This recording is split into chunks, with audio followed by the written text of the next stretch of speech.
movimento de amor ao próximo. Boa noite, Ronaldo, e que Deus lhes abençoe a todos nós.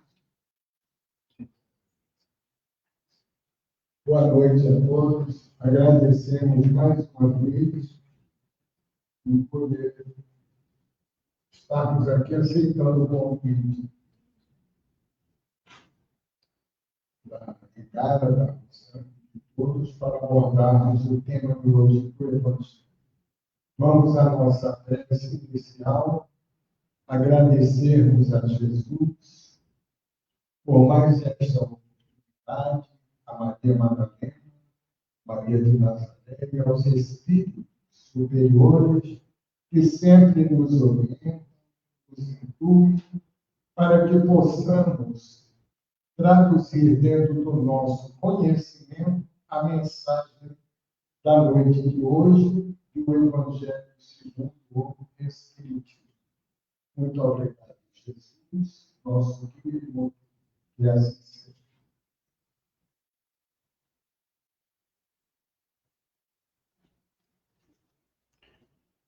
Como a nossa irmã Gada falou, estudaremos hoje o capítulo 4. Ninguém poderá ver o reino de Deus se não nascer de Deus, que é o item 15, 16, 14, 15, 16 e 17. Pelo título, nós que estudamos aqui, já sabemos que vamos abordar a questão da reencarnação, que todos nós conhecemos. Item 14. Mas, quando o homem há morrido uma vez, quando o seu corpo, separado do seu espírito, foi consumido, que é feito dele? Tendo morrido uma vez, poderia o homem reviver de novo? Nesta guerra em que me acho, todos os dias da minha vida, espero que chegue a minha mutação. Isso está em Jó, capítulo 14, itens 10 a 14, tradução de Lemestre dessas. Quando o homem morre, perde toda a sua força e expira. Depois, onde está ele? Se o homem morre, viverá de novo.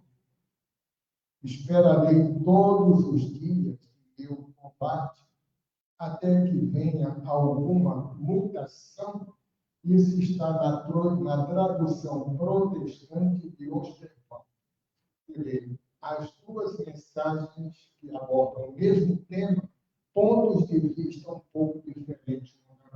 A terceira, quando o homem está morto, vive sempre, acabando os dias de minha existência terrestre. Esperarei por quanto a ela. Isso é a versão também, só que da igreja crente. Ou seja, o mesmo tema abordado de formas diferentes. Aí é um comentário de Kardec. Nessas três versões, o princípio da pluralidade das existências se acha claramente expresso. Ninguém poderá supor que Jó haja querido falar da regeneração pela água do batismo, que ele, de certo, não disse. Tendo o homem morrido uma vez, poderia reviver. A ideia de morrer uma vez e de reviver implica a de morrer e reviver muitas vezes. A versão da igreja grega ainda é mais explícita, se é que isso é possível. Acabando os dias da minha existência terrena, esperarei por quanto a ela houver. Eu voltarei à existência terrena. Isto é tão claro como se alguém dissesse: saio da minha casa mas retorna. Nós, hoje que estudamos Espiritismo, somos espíritos, para nós não há problema nenhum aqui, porque nós já sabemos da lei de reencarnação, certo? Hoje nós sabemos que desencarnamos e já reencarnamos inúmeras vezes e reencarnaremos. É um ponto passivo. Mas, na minha visão, eu sempre digo, nessa minha existência que eu reencarnei, estarei cumprindo a lei de reencarnação? Porque a gente aprende que para reencarnar, primeiro nós temos que ter o quê? Um planejamento pela espiritualidade aonde? No espírito. Quando me é permitido escolher as minhas provas ou o meu gênero, né, o que eu tenho que fazer aqui, e me for permitido a minha escolha, e eu chegar aqui e não praticar,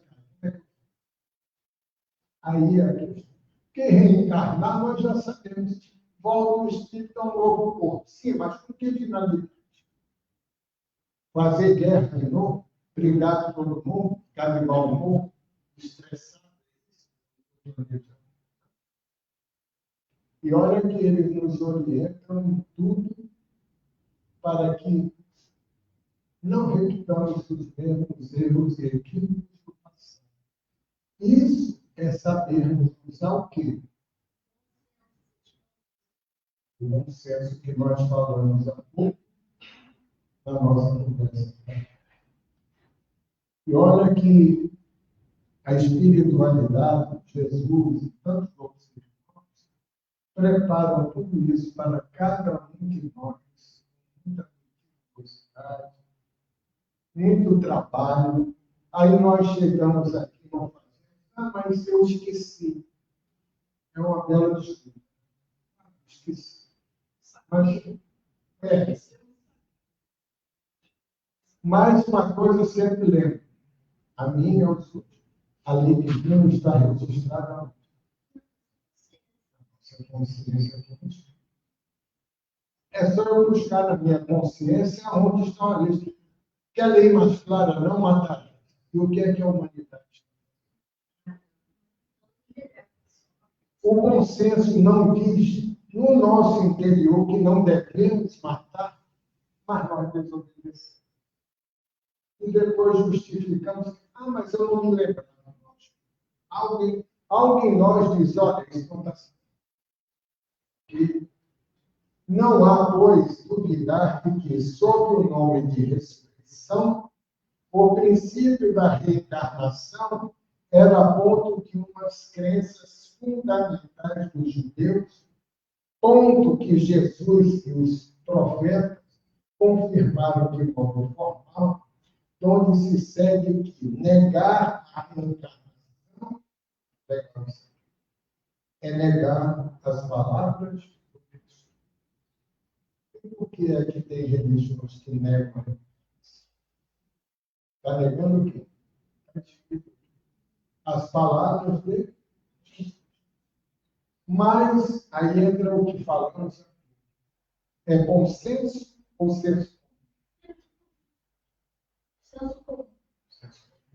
Porque se aqui Jó, muito antes de Jesus, ele já questionava o que é que vai acontecer comigo quando eu morrer. Como é que eu vou voltar? Questionamento que ele não conhecia. Aí vem épocas depois. O diálogo de Jesus com o discípulo que está aqui mais adiante.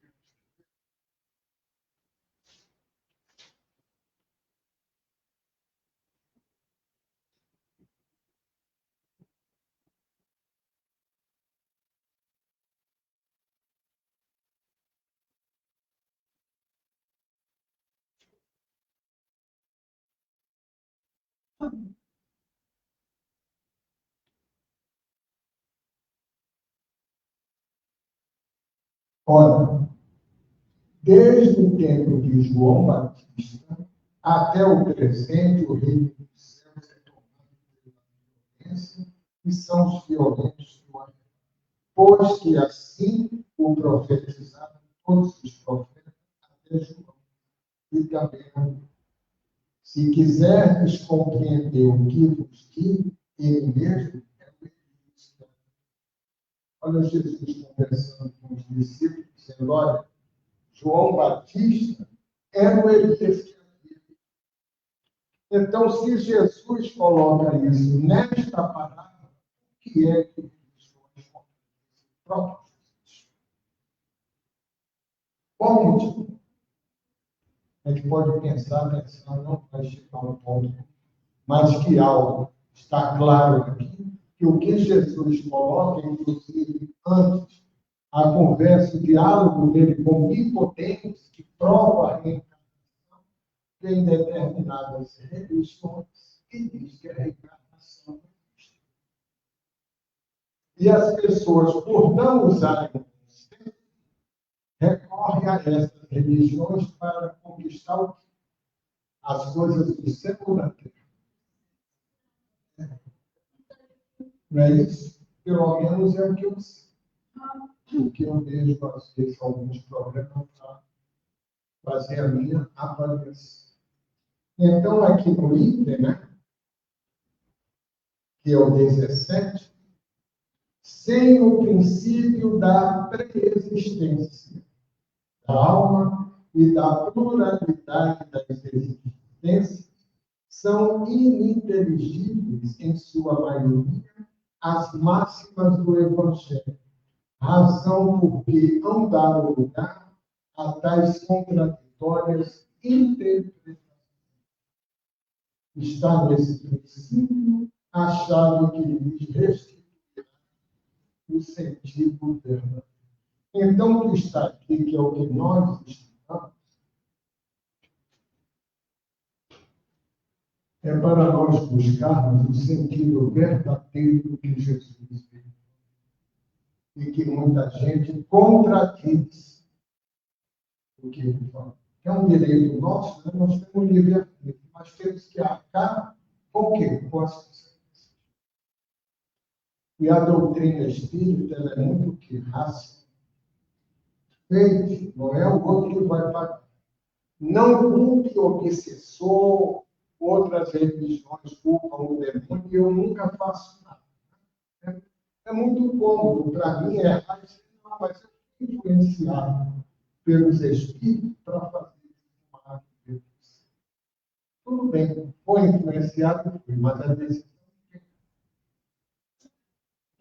eu que disse sim. Então, por isso que Kardec, ao codificar, ele teve a permissão de o quê? Colocar essas palavras.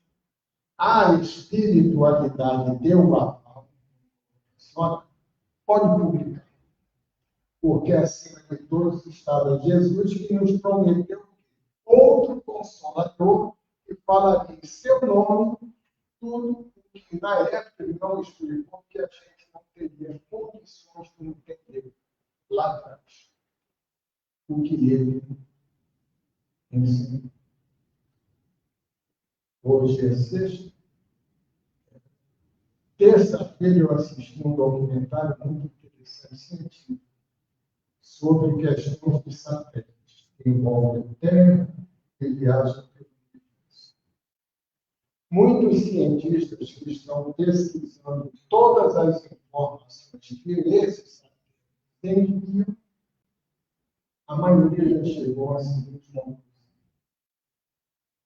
Está provado. Um deles fala que no universo hoje existe, no mínimo, 1000 planetas. A ciência não. Os espíritos já viram isso. Há muitas moradas na casa do meu pai. Quem falou isso? Jesus. E por que é que nós ainda não acreditamos? Será que é preciso que o homem afirmar algo que ele falou? Ok? Também das existências e pluralidades.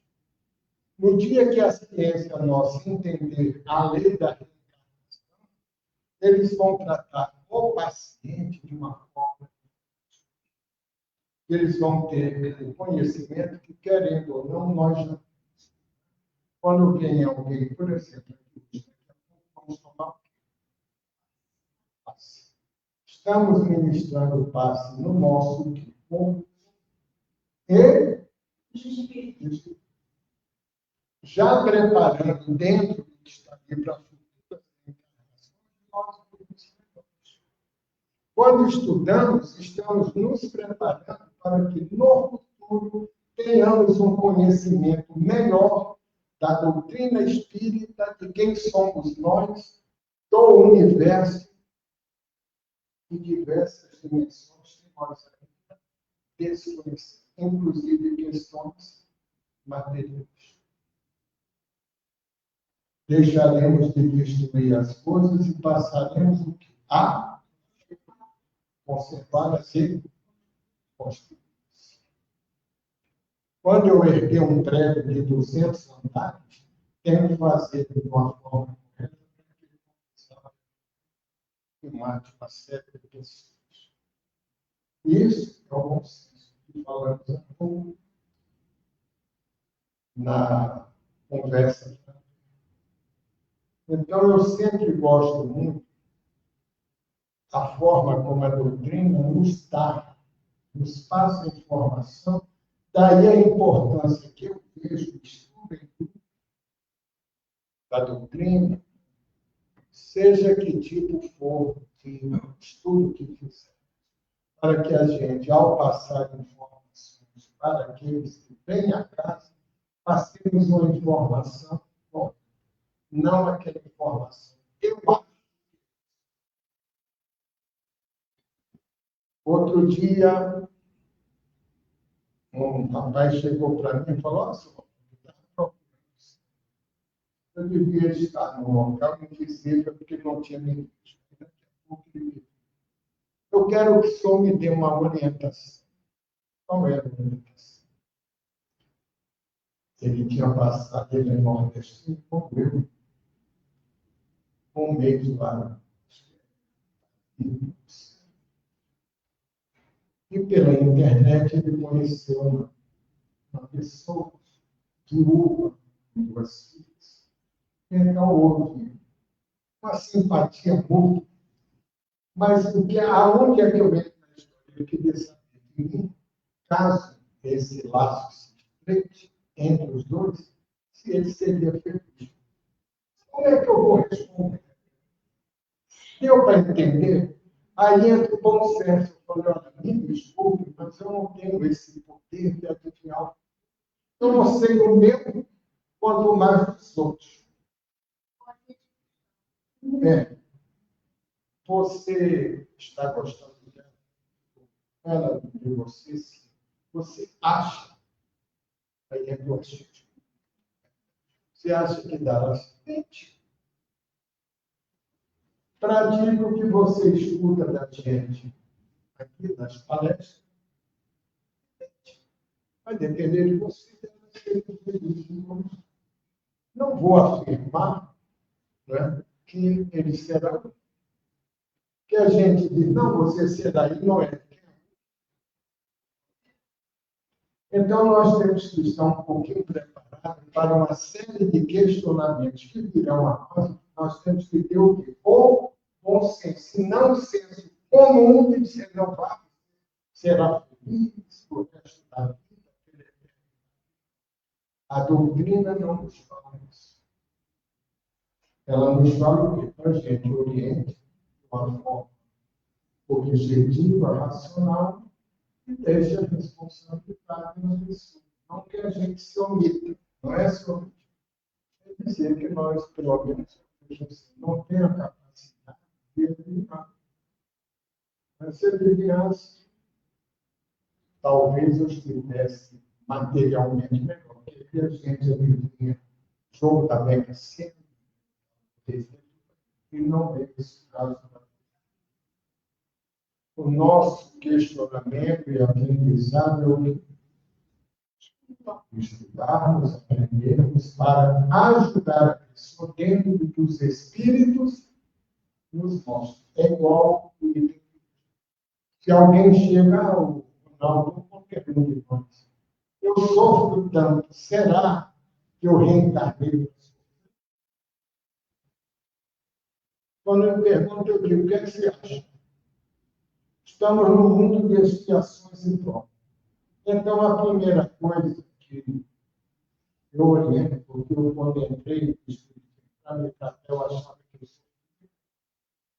eu sou o único no mundo que sofre. Todo mundo está bem menos eu. Um dia eu aprendi que o sofrimento é o quê? Eu tirei a palavra sofrimento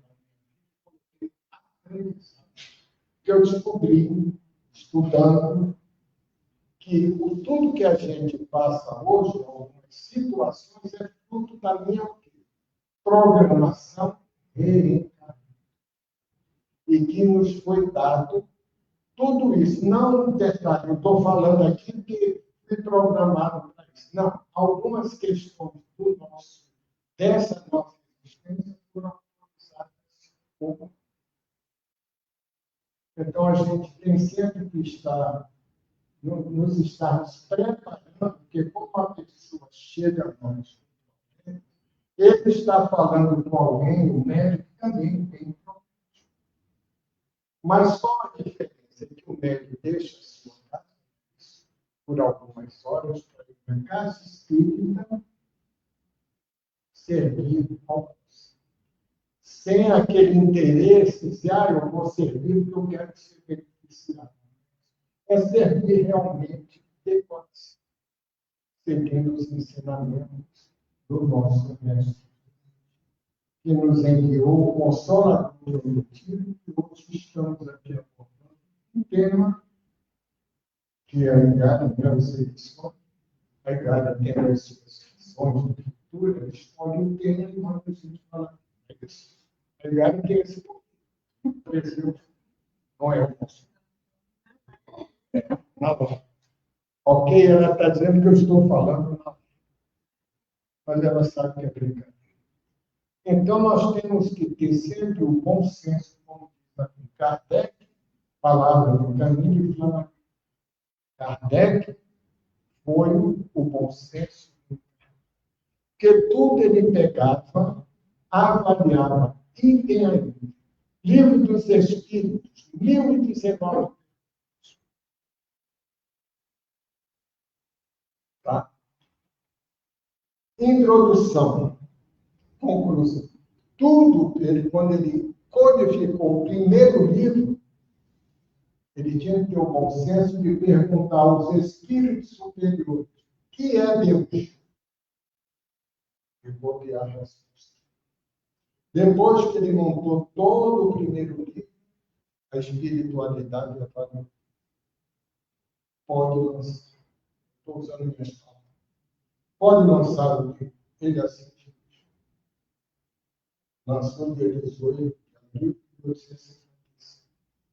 Passo seguinte, pegar o livro dos Espíritos e dividir em algumas questões para daí elaborar o livro dos Médicos, acrescentando novas informações, o Evangelho segundo o Espiritismo, o céu e o inferno e as gênesis, de um mesmo livro, ampliando a doutrina.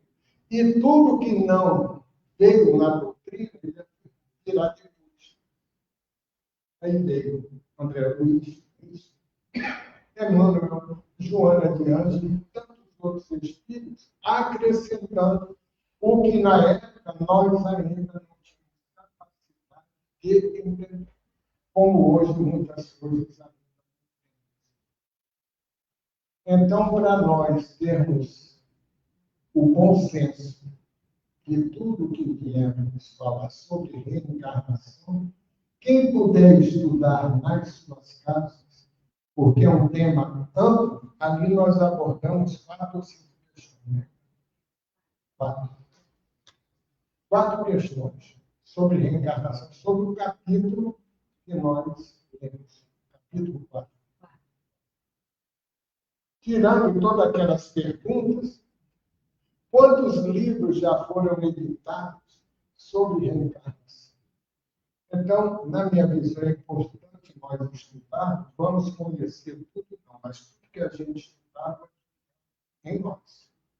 Que no momento oportuno, começa a sair da nossa mente espiritual com a intuição deles para nós ajudarmos. Quem vem à casa espírita em busca de uma ajuda espiritual, que eu creio que todos nós viemos pela primeira vez a uma casa espírita para tratar dos nossos problemas. Aí a gente descobre que não tem problema. Tem pessoas com muito mais problema do que um dia eu vi numa palestra lá no Grupo Espírita André, ali no Maracanã, o palestrante, que era o médico, costumava fazer palestra, espetacular, em que ele falou assim: vocês que estão sentados a essa cadeira, e naquele salão dava uma média de 200 cadeiras. Está lá, ele falou: observe quem está à sua frente, sentado. Observe quem está à sua direita, à sua esquerda. Ele deve estar com problemas mais sérios que você. Então, aguarde pacientemente. Que paciência também Então, todo esse processo que nós estamos aqui é para mostrar que o item de hoje sobre reencarnação, as palavras de Jesus, é para que nós, no século XXI, tá? No dia 13 de outubro de 2023, sexta, em pessoas que têm recebido da sexta-feira 13, outras questões, senso comum, para a gente pegar todo esse processo dentro do nosso conhecimento passado. Sempre lembrando que tudo que a gente fala também é para nós. Porque, segundo se entendido, quando nós falamos, a primeira pessoa que escuta a minha voz, as nossas vozes se propagam. Então, ficamos no item de hoje, em que abordamos o tema sobre as questões da educação, agradecemos a oportunidade que, mais uma vez, nesta casa, a certa, Jesus, agradecermos a oportunidade de sermos um instrumento mesmo imperfeito, mas já somos um instrumento de Deus para entre nós avaliarmos, trocarmos informações, falando dos ensinos do nosso Mestre Jesus, o nosso caminho, muita paz, bom final de semana e mais uma vez. Obrigada, você, Ronaldo, pelo estudo. Graças a Deus. Lembrando aos amigos de casa e aos presentes aqui no Maria Madalena, que amanhã, às 14 horas, temos o estudo do Livro dos Médiuns com o Ronaldo. Na segunda-feira, dia 16, às 18 horas, a prece coletiva com Giovana Nunes. E dando prosseguimento aos estudos do dia, o Livro dos Espíritos com Astrogildo, às 18h30. Agora, iremos terminar a nossa transmissão. Boa noite a todos e fiquem com Deus.